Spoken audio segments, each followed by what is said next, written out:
du Seigneur soit béni. Merci à l'équipe de nous avoir conduits ce matin dans ce temps de louange et d'adoration. Nous voulons aussi, si vous le voulez bien, prendre juste un instant pour remercier le Seigneur pour tout ce que nous avons mis à part pour son œuvre, que l'on le donne par virement ou bien qu'on le donne à l'entrée ou à la sortie dans les endroits prévus à cet effet. Ça fait partie de notre louange, de notre adoration, ça fait partie aussi du fait de dire, eh bien Seigneur, je prends part vraiment et en même temps je te loue, je te remercie parce que pour tous les biens que tu nous permets d'avoir. Si vous voulez bien, on va louer le Seigneur. Merci Seigneur pour tout ce qui a été aussi mis à part pour ton œuvre. Seigneur, c'est une façon aussi de te remercier, de te louer, de t'élever. Merci pour tous ceux qui ont un travail. Merci pour tous les toits que nous avons. Merci pour la nourriture. Merci parce que tu es le Dieu qui pourvoit. Et en même temps, nous te prions pour tous ceux qui sont en difficulté dans ces domaines-là. Pour une raison ou pour une autre, nous te prions, Seigneur, d'étendre tes mains, notre Dieu. Nous te faisons confiance. Seigneur, tu ne laisses pas tes enfants, tu ne les délaisses pas. Donne-nous aussi la sagesse d'utiliser tout ce qui est apporté, Seigneur, dans ta maison, afin que cela serve, afin que des âmes soient sauvées, que des personnes soient encouragées sur le chemin de la vie, de la vraie vie, Seigneur notre Dieu, que ton nom soit célébré. Amen. Amen. Amen. Il y a quelques semaines de cela, nous avons parlé du fait d'être plus que vainqueurs en Jésus. Et nous avons vu quelques, notamment points pratiques concernant cela, puisque le fait d'être plus que vainqueur en Jésus, ce n'est pas une formule magique qu'on répète quand quelque chose va mal, mais on a vu que derrière cette expression, il y avait beaucoup de choses. La victoire sur la condamnation à cause du péché, la victoire lorsque Dieu s'oppose à l'adversité, la victoire lorsque Dieu prend soin de nous, lorsqu'il pourvoit même à nos besoins, la victoire par la foi. Et enfin, nous avons vu que l'amour triomphe de tout. Voilà ce qu'il y a derrière cette expression. Et j'aimerais poursuivre dans ce même ordre d'idées dans la vie victorieuse du croyant. Et puis cet été, on aura encore l'occasion de pouvoir encore ouvrir notre Bible par rapport à cette thématique, la vie victorieuse en Jésus. Nous allons voir ce matin l'importance de développer un cœur droit. Nous croyons que c'est important, n'est-ce pas ? Et la Bible va nous le rappeler, nous allons le voir ce matin. Une lecture dans le psaume 101, si vous le voulez bien, un psaume écrit par David. Et nous allons lire l'ensemble du psaume, donc 101.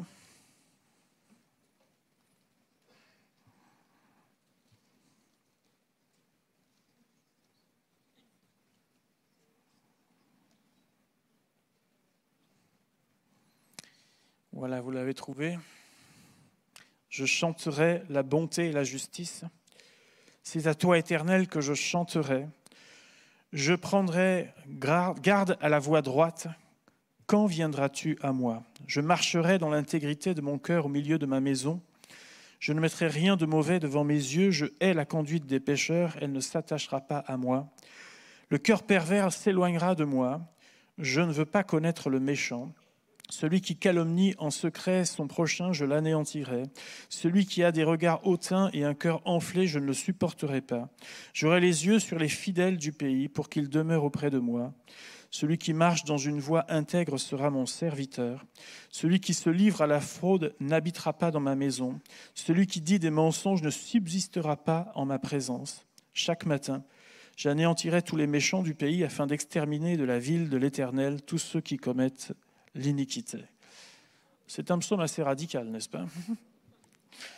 Et puis un verset dans Job chapitre 2, le verset 3 nous dit, alors que Satan vient, vous savez, discuter avec l'Éternel, et Dieu dira, as-tu remarqué mon serviteur Job ? Il n'y a personne comme lui sur la terre, c'est un homme intègre et droit, craignant Dieu et se détournant du mal. Il demeure ferme dans son intégrité et tu m'excites à le perdre sans motif. Donc l'importance de développer un cœur droit. Il n'est pas question d'aller, comme sur la fin de ce psaume, d'anéantir, on ne met pas en pratique ça, s'il vous plaît, n'allez pas anéantir les gens dès qu'il y a quelque chose, sinon on va se retrouver aux infos bientôt. Mais de comprendre la radicalité du cœur de David et essayer de se l'appliquer également dans notre vie. Il y a dans ces textes un appel à l'intégrité, à l'honnêteté, et aussi à ce qu'on appelle la vérité. Je voudrais tout de suite dire qu'être intègre ne veut pas dire être parfait. Sinon, on range tous nos notes, on rentre chez nous parce que c'est même pas la peine, on ne fera pas un pas de plus. Ça ne veut pas dire être parfait, on est tous autant qu'on l'est, on peut tous nous reprocher un jour quelque chose, on est d'accord? Et pas qu'une d'ailleurs. Mais être intègre, c'est une qualité que l'on veut développer devant le Seigneur et nous allons voir un petit peu tout ça. Dans Ésaïe chapitre 59, il nous est dit que ceci, c'est que la vérité a disparu et celui qui s'éloigne du mal est dépouillé. L'Éternel voit d'un regard indigné qu'il n'y a plus de droiture. Ça, c'est le constat qui était fait au temps d'Ésaïe, ce constat qu'il n'y a plus de droiture, sous-entendu, au sein du peuple de Dieu. Il ne parle pas des nations étrangères, là il est question du peuple de Dieu. Et donc ça ne semblerait pas inutile de rappeler l'importance de développer un cœur droit. L'intégrité, c'est l'état de quelque chose qui ne subit pas d'altération. Par exemple, le fer, vous voyez une barre de fer ou ce que vous voulez en faire, tant que vous voyez sa couleur, là, à peu près grise, devant vous, vous vous dites, bon, ben là, il n'est pas altéré. Si vous commencez à voir des pointes de rouille, vous avez compris que le fer est en train d'être altéré. Donc l'intégrité, c'est le fait de ne pas être piqué, si vous voulez, par quelque chose, le fait de ne pas être modifié. On parle parfois d'intégrité physique, vous êtes tombé, mais votre intégrité physique n'est pas touchée. Voilà, vous n'avez pas un pansement sur le genou, vous n'êtes pas allé aux urgences, etc. Et vous pouvez continuer à faire ce que vous voulez. Donc votre intégrité physique n'a pas été touchée. En tant que croyants, on a tous de grandes valeurs auxquelles bien, nous sommes attachés, n'est-ce pas? Mais on s'aperçoit que dans le cheminement de notre vie, ce n'est pas toujours évident, n'est-ce pas? Même si on croit dans des grandes valeurs, ce n'est pas toujours évident et c'est même mis à mal à plusieurs reprises au sein de notre vie. Même si nous sommes attachés à l'amour, pour moi, c'est quelque chose d'important, eh bien, vous serez d'accord avec moi pour dire que certains jours, on est loin d'être des exemples dans l'amour. Oui ou non? Hein, ça va, si je parle à l'échelle de la vie, je ne vous parle pas les 5 dernières minutes, vous étiez en adoration devant le Seigneur. Là, c'était bon. Mais il arrive des moments où c'est moins bon, d'accord? On s'est mis à mal, pour un tas de raisons. Et Job, dans sa vie, va connaître, on a lu un verset le concernant, mais Job va connaître une pression immense dans son intégrité dans sa vie. Le risque, lorsque tout est mis à mal en nous, c'est de développer un cœur tortueux. Le risque, c'est d'avoir de mauvaises réponses.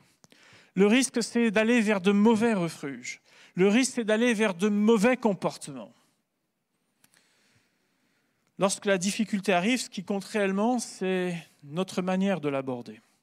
En tant que croyant, il ne nous est jamais dit dans l'Écriture que tout ira bien. C'est comme si que tout devait même s'écarter devant nous. Vous savez, j'arrive. Comme si tout devait s'écarter. Un chemin bordé de pétales. Non, si on vous a prêché cet évangile-là, c'est un faux évangile.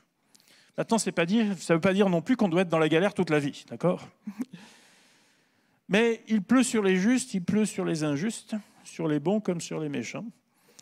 Et il nous arrive tout ce qui peut nous arriver tout au cours de la vie, aux uns comme aux autres. La différence que nous avons, c'est que nous avons un recours dans le Seigneur. Un secours puissant,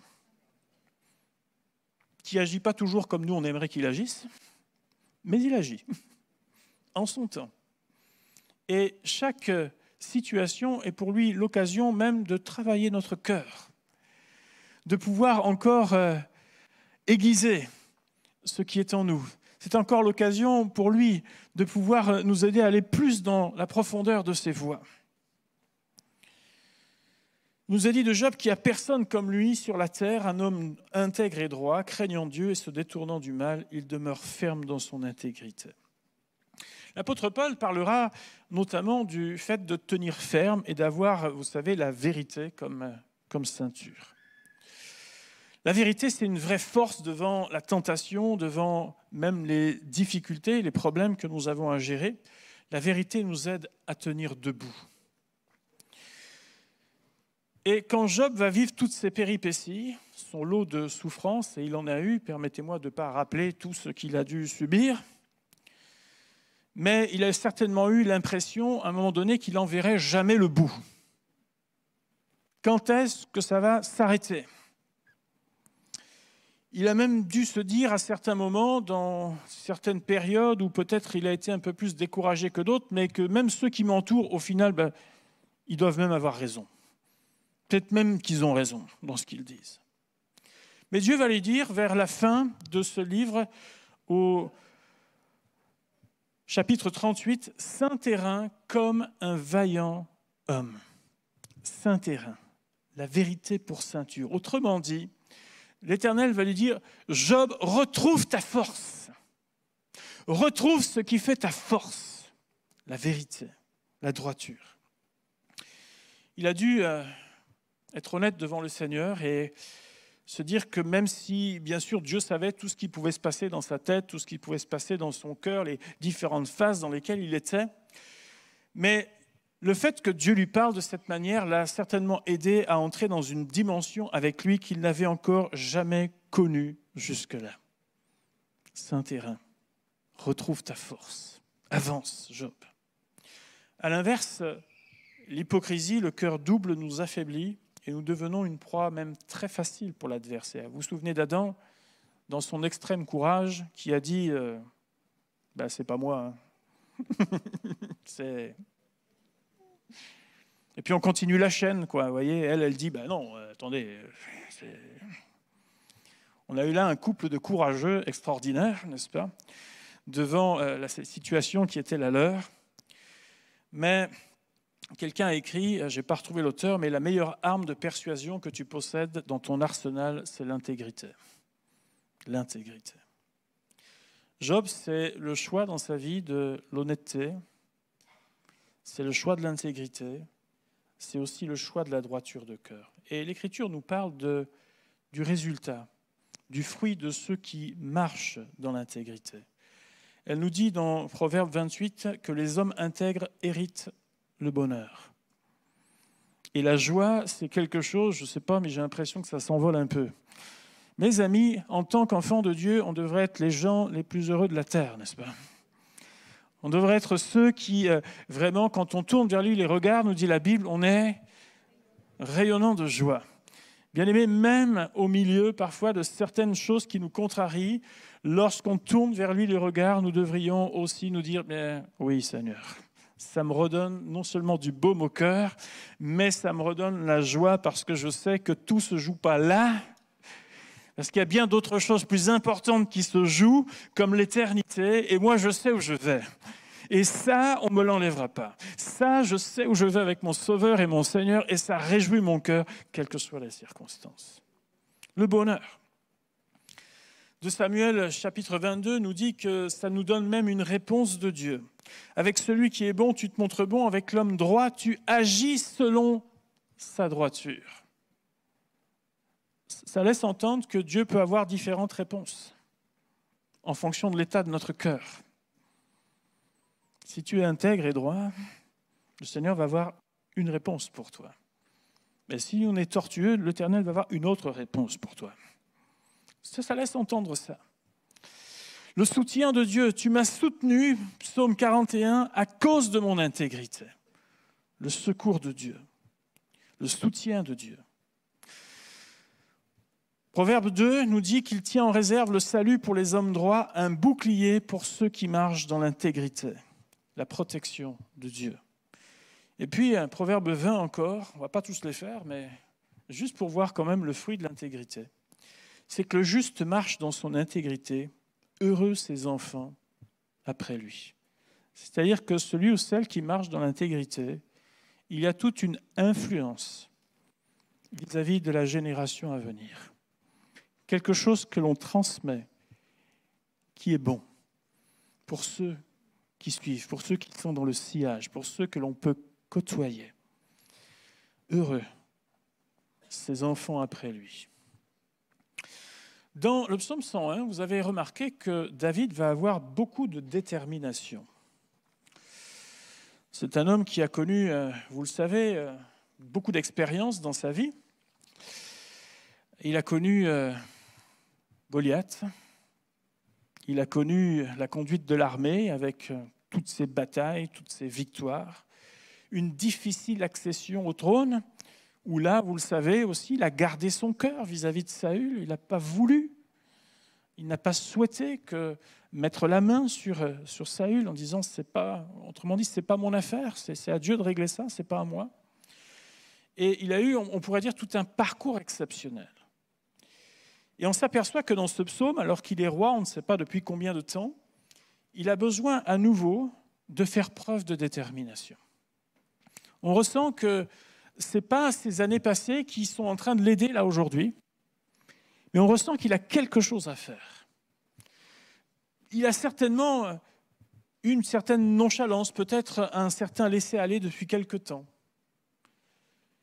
où il devait dire à Dieu, eh bien, quand viendras-tu à moi ? Il a certainement aussi besoin de se ressaisir. La suite nous montre que s'il prend des décisions aussi radicales, c'est parce qu'il n'est pas aussi radical aujourd'hui. Il a besoin de resserrer un peu les vis. Il y a du jeu dans la maison. Il y a du jeu dans sa vie.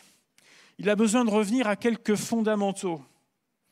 Il veut s'interdire certaines compagnies et même tendances malsaines. On est loin de l'époque, vous savez, des vaillants héros de David, ceux qui l'entouraient, là, qui étaient vraiment des gens sur qui on pouvait compter à la vie, à la mort. David pouvait compter sur ces gens-là, à la vie, à la mort. Il y a toute une liste de ces gens-là qui est donnée. Et là, il semblerait que dans son entourage, ce ne soit plus tout à fait ça. Alors, bien sûr, il peut essayer de surfer sur son aura. Mais je suis David quand même. Oh, j'ai un CV long comme le bras, quoi. Je peux vous passer des nuits entières auprès du feu de la cheminée l'hiver à vous raconter des histoires. Et la plupart des gens qui racontera, vous n'avez même pas fait le quart de ça. Il peut en mettre un peu plein la vue à tout le monde s'il veut. Il peut user de sa cote de popularité à ce moment-là. Il peut se délecter de son glorieux passé. Mais il va décider de se positionner. Et il va décider de faire le ménage. Voilà ce qu'il va décider à ce moment-là. Il va même avoir le courage de le faire. En tout cas, il prend la décision d'avoir le courage de le faire. Et c'est ce qu'il a fait en écrivant ce psaume. Comme le livre des Proverbes l'enseigne, il a certainement compris que celui qui marche dans la droiture craint l'Éternel, mais celui qui prend des voies tortueuses le méprise. Il a certainement compris aussi ce verset des Proverbes, celui qui marche dans l'intégrité marche avec assurance, mais celui qui prend des voies tortueuses sera découvert. Il a compris que celui qui marche dans l'intégrité trouve le salut, mais celui qui suit deux voies tortueuses tombe dans l'une d'elles. Voilà certainement ce qu'il est en train de réaliser alors qu'il compose, alors qu'il écrit ce psaume 101. Voilà c'est un petit peu l'enjeu qui est dans son cœur, l'enjeu qui est dans sa vie à ce moment-là. Et il va s'adresser à Dieu, c'est-à-dire qu'il va frapper à la bonne porte à ce moment-là, pour se ressaisir. Il semble insatisfait de sa vie à ce moment-là, et dans son impatience, il pourrait être tenté de chercher des raccourcis. Il pourrait être tenté d'aller essayer un petit stratagème personnel, d'aller essayer de gagner un petit peu la confiance autour ou quoi que ce soit. Il pourrait essayer de redorer un petit peu son blason d'une façon ou d'une autre. Mais il va chercher Dieu pour lui communiquer la bonne inspiration. Et il a bien raison de ça. Parce qu'il sait que quand il vient devant l'Éternel, son cœur va être à nu devant lui. Il ne peut rien lui cacher. C'est lui-même qui dira, bien Seigneur, sonde mon cœur, sonde mes reins. Et donc, il le sait que l'Éternel le fait. Et quand il vient de tout son cœur devant lui, comme il savait le faire dans la louange, dans l'adoration, comme il savait le faire pour se retirer, il sait très bien qu'à ce moment-là, il ne peut pas mettre des filtres ou quoi que ce soit. Il le sait, s'il vient devant l'Éternel, son cœur va être à nu devant lui. Et là, il se dit, j'ai quelque chose à faire. J'ai quelque chose à faire. Alors, il va prendre des résolutions qu'on pourrait appeler radicales. Elles vont lui demander de la discipline, elles vont lui demander même des efforts personnels. Et si d'un côté, dans la vie victorieuse du croyant, l'Éternel fait un tas de choses pour nous, n'oublions jamais que nous avons aussi notre part à faire. Nous avons notre part. Il connaît l'amour de Dieu. Il connaît la grâce de Dieu. Il connaît sa fidélité. mais il sait qu'il a aussi sa part à accomplir sur ce chemin. Et alors qu'il s'aperçoit que des choses sont certainement en train de glisser en lui, autour de lui, il se dit, eh bien, je décide maintenant que les choses s'inversent. Je décide maintenant que les choses reviennent à un état normal. Il dira, je marcherai dans l'intégrité de mon cœur. La Bible ne nous dit pas que, la Bible nous dit que spacieux est le chemin, vous savez, qui mène à la perdition, mais étroite est la porte et le chemin resserré qui mène à la vie. Ce n'est pas le choix de la facilité qu'il fait. Il fait le choix qui va lui permettre à nouveau d'être le David que l'on connaît. Et il ne s'agit pas pour lui d'un concept abstrait, le fait de dire oui, je marcherai dans l'intégrité, voilà, je l'ai dit, c'est bien. Hein, je l'ai dit, d'ailleurs, j'ai même demandé à un peintre de la cour de le faire. Tiens, tu vois le mur là-bas, tu me le mets là, voilà, je marcherai dans l'intégrité. Ce n'est pas un concept abstrait pour lui, mais il va même dans ce psaume rentrer dans le détail de sa propre vie. Et on pourrait chacun, lui, il a fait sa liste, et on pourrait chacun faire la nôtre. Et se dire, ce qui est peut-être un problème pour David, il n'est pas pour moi, mais peut-être qu'il y a d'autres choses pour ma vie. Qu'est-ce qui m'empêche d'être intègre aujourd'hui? Qu'est-ce qui m'empêche d'être vraiment droit devant le Seigneur? Il va dire, au milieu de ma maison. C'est-à-dire que dans la sphère privée, pas celle publique, celle où, vous savez, il faut donner du change, il y a la posture du roi et tout ce que vous voulez, pas dans cette sphère-là, il va dire... au milieu de ma maison, c'est-à-dire même quand personne ne me voit. C'est là que je veux remettre de l'ordre parce que si j'en mets là, je sais que ça aura des répercussions après sur le reste. Mais c'est d'abord là que ça se passe, là où personne ne me voit. Faire le vide de ce qui l'influence négativement. Il va parler des méchants, il va parler des cœurs pervers qui, semble-t-il, pour plusieurs l'entourent. Ce sont des actions précises et il ne veut plus les supporter. Il va dire celui qui calomnie en secret son prochain. Il va dire celui qui a des regards hautains, celui qui a un cœur enflé d'orgueil, celui qui se livre à la fraude, celui qui dit des mensonges. Tout ça, c'est juste là à sa portée de main. C'est dans son cercle là, tout proche. N'oublions pas que dans sa position, il y avait probablement beaucoup de personnes qui gravitaient autour de lui pour certaines ambitions, pour essayer de gagner la faveur, pour chercher à obtenir quelque chose, peut-être même le poste de quelqu'un d'autre. Donc si je peux baver sur quelqu'un, ce serait bien, comme ça j'occuperais son poste. Vous voyez, beaucoup de gens voulaient se servir de David à des fins personnelles. Et s'il écrit tout ça, c'est que probablement il a eu quelques mauvaises expériences dans ce domaine. Et que là, il est en train de dire, plus jamais. Je ne veux plus de ça. Il dira, je ne mettrai rien de mauvais devant mes yeux.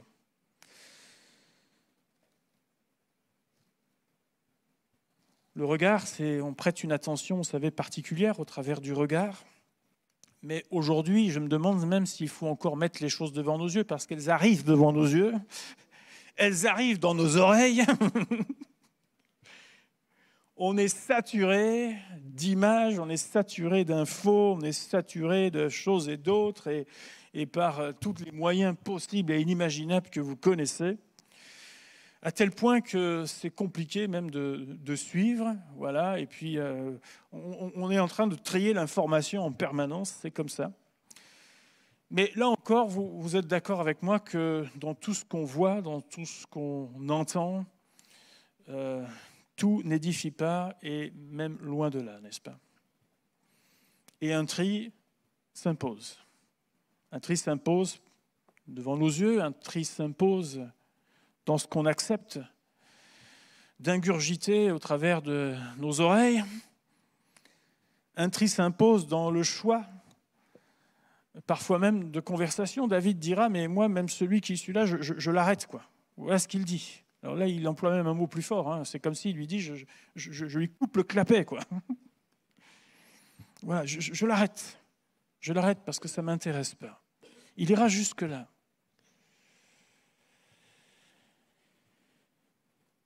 La Bible nous apprend que le regard donne naissance, lorsqu'il est mal tourné vers la convoitise, la comparaison ou encore la jalousie.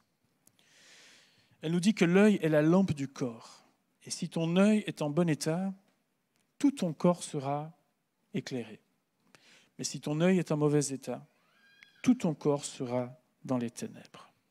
En revanche, s'il dit « Je ne mettrai rien de mauvais devant mes yeux », il va dire « J'aurai les yeux sur les fidèles du pays ». Il dit « Voilà, mon regard, moi, je veux qu'il soit sur les fidèles du pays ».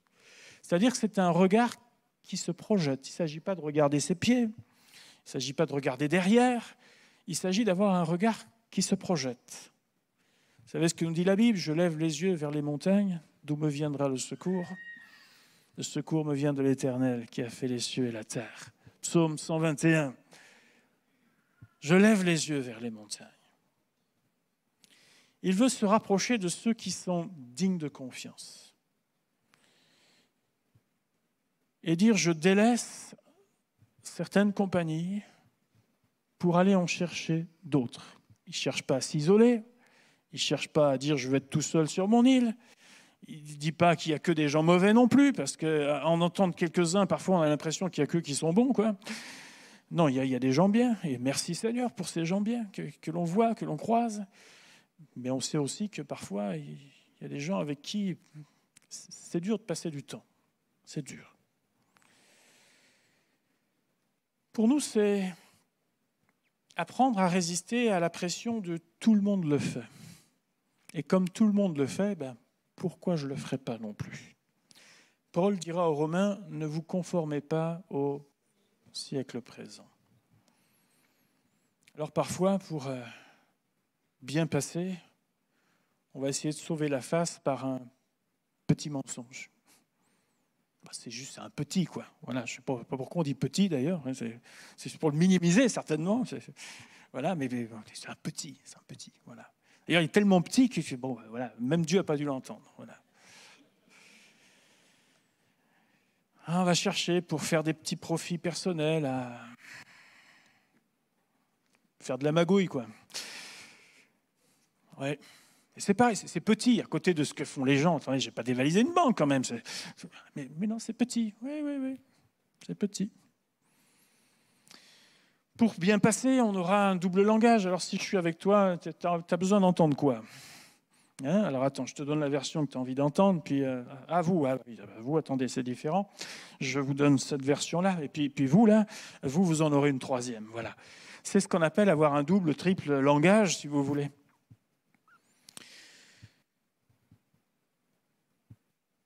Et dans les fonctions que l'on peut exercer, les uns comme les autres, c'est plutôt que d'avoir une attitude opaque, c'est de faire le choix de la transparence.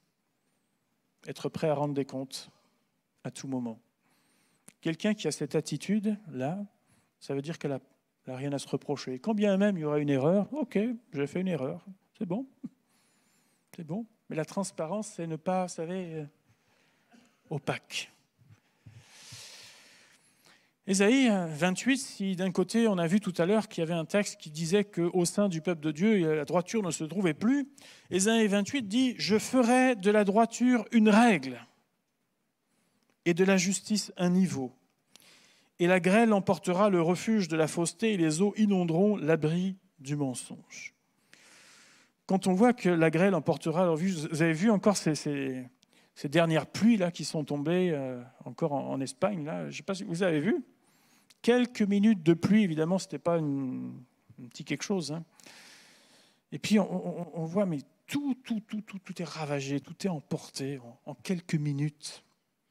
Et ce texte semble dire ça, qu'à un moment donné, vous savez, c'est comme si les choses sont retenues, mais quand les choses sont découvertes, c'est comme quelque chose qui déferle, comme ça, et on ne peut rien y faire. Mais je ferai de la droiture une règle et de la justice un niveau. C'est ce qu'on appelle les petits choix de tous les jours, vous savez. Les petits choix de tous les jours. Mais qui, au final, font une grande différence et une grande importance dans l'état de cœur dans lequel nous sommes. Parfois, on dit que dans ce monde, les valeurs partent, vous savez. Oh, toutes les valeurs partent. Mais en fait, ce ne sont pas les valeurs qui partent. Ce sont les gens qui les portent, qui ne sont plus en phase avec. Et d'où l'importance pour nous, en tant qu'enfants de Dieu, et peu importe ce que font les autres, tu veux être malhonnête, sois malhonnête, mais moi je choisis l'honnêteté. Tu veux déblatérer sur les gens en permanence, c'est ton affaire. Moi je veux apprendre à bénir. Je veux apprendre à bénir.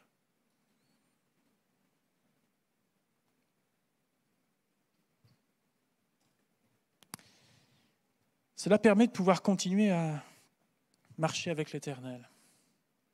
Nous savons que Dieu honore les cœurs droits. Et qu'on le veuille ou non, tous autant qu'on est, et je me mets complètement dans le lot, on a tous besoin régulièrement, comme David, de dire « mais j'en suis où là ?» Et simplement, comme lui s'est posé la question, qui est-ce qui m'entoure? Qu'est-ce que j'entends? Qu'est-ce que j'accepte? Qu'est-ce que j'accepte dans le regard? Et rien que ça devrait parfois nous faire réagir et nous dire « tiens, ça je ne l'acceptais pas et maintenant je l'accepte ». Devrait nous interpeller pour nous dire « il y a quelque chose qui a glissé », comme David l'a fait.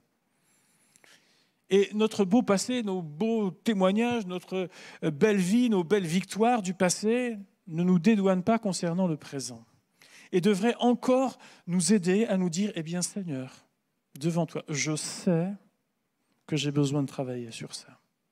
Je sais que j'ai besoin de travailler sur ce qui arrive dans mes oreilles et faire le tri par rapport à ça. Je sais que j'ai besoin, Seigneur, de pouvoir progresser. C'est pourquoi je viens à toi, mais j'ai aussi besoin de prendre des décisions. » David a pris des décisions. Peut-être que ça lui a coûté des amitiés. Peut-être que ça lui a coûté certaines remarques. Peut-être, mais en même temps, il a fait ce qui était bon et il a fait ce qui était juste. Sa vie, certainement, et sa réaction nous enseignent encore aujourd'hui. Et pensons pas que nous sommes de meilleure nature que lui. Il me semble qu'on est de la même nature. David a dit « Je marcherai dans l'intégrité de mon cœur au milieu de ma maison. Je ne mettrai rien de mauvais devant mes yeux. » Et bien que le Seigneur nous aide peut-être ce matin encore à faire le choix devant Dieu, de dire « Seigneur, je fais le choix d'avoir un cœur droit. Je fais le choix de marcher dans l'intégrité. Je fais le choix pour continuer à développer une vie plus que vainqueur en toi, Seigneur. À être quelqu'un, Seigneur, qui est honnête dans tes voies, Seigneur. Je ne veux pas avoir la louange dans ma bouche et d'un autre côté un autre comportement. Mais je veux, Seigneur, être progressé dans ces choses-là. Bien entendu, comme je le disais, aucun n'est parfait. Mais nous pouvons tous faire encore un peu mieux, me semble-t-il. Nous pouvons tous même réagir parfois et se dire non, non. Et quand David dit ça, c'est anormal, de pouvoir se dire aussi ça, c'est anormal. Ce sont des choses que personne parfois ne voit, vous le savez comme moi. Mais David n'a pas dit non, non, quand je suis sur le trône, quand je suis en train de plaider telle ou telle chose, quand je suis en train de m'occuper des affaires, non, il a dit quand je suis chez moi. Autrement dit, même ce qui se passe dans le secret de mon cœur, même là, je veux être droit. Parce que si ça c'est droit, tout le reste le sera. Ce que vous ferez dans la vie sera droit. Les décisions que vous prendrez seront justes. Mais si l'arbre est tordu à la base, qu'on le veuille ou non, ça va aussi se voir par répercussion dans toute notre vie. Que Dieu nous aide à développer une vie intègre et droite. Et si vous le voulez bien, on va le demander ensemble ce matin. Seigneur notre Dieu,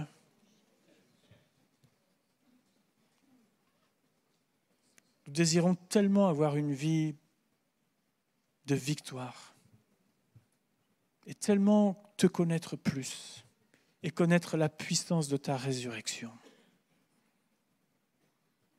Tellement de choses parfois nous résistent. Et je veux te prier que l'obstacle ne soit pas dans notre cœur, Seigneur. Je veux te prier ce matin que tu nous aides tous autant que nous sommes à développer une vie droite devant toi. Et si particulièrement un domaine de nos vies a besoin d'être adressé comme David a pu faire le constat, aide-nous à le faire aussi devant toi avec honnêteté. Que des choses que nous avons acceptées devant nos yeux et que nous avons acceptées dans nos oreilles et qui te déplaisent, Seigneur, soient adressées ce matin. Aide-nous, Seigneur, à faire comme David, à ne pas attendre que quelque chose se passe de ta part ou de la part du Saint-Esprit, mais que de nous-mêmes, nous puissions dire, Seigneur, je choisis de renoncer, je choisis d'arrêter, je choisis, Seigneur, de changer. Et je sais que tu m'aideras dans ce sens, Seigneur. Seigneur, aide-nous à avoir un cœur, Seigneur, qui puisse, Seigneur, se pencher vers toi, par ta grâce et au nom de Jésus. Amen.